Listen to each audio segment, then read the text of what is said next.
সরকার বা আদালত যদি আওয়ামী লীগকে নিষিদ্ধ না করে তাহলে দলটির নির্বাচনে অংশ নিতে বাধা থাকবে না বলে জানিয়েছেন প্রধান নির্বাচন কমিশনার এএমএম নাসির উদ্দিন। সকালে চট্টগ্রাম নগরীর সার্কিট হাউসে ভোটার তালিকা হালনাগাদ ও ত্রয়োদশ জাতীয় সংসদ নির্বাচন উপলক্ষে বিভাগীয় নির্বাচন কর্মকর্তাদের সাথে মতবিনিময় সভায় তিনি এসব কথা বলেন। এ সময় সিইসি আরও বলেন, এখন নির্বাচন কমিশন সম্পূর্ণ স্বাধীন, ডানে বামের বা বহির্বিশ্বের কোনো চাপ নেই।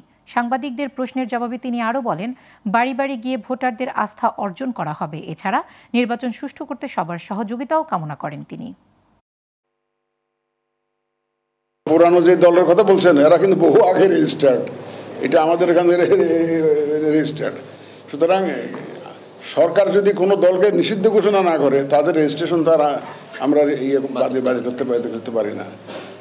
এটা রাজনৈতিক সিদ্ধান্ত অথবা কোর্টের সিদ্ধান্ত, এর দুইটার একটা হইতে হবে, এবং যেটার ভিত্তিতে হয়তো আমরা ব্যবস্থা নিব। আমরা আমাদের পক্ষ থেকে আমরা এই ধরনের কোনো এই ব্যাপারে কোনো মন্তব্য করতে চাই না।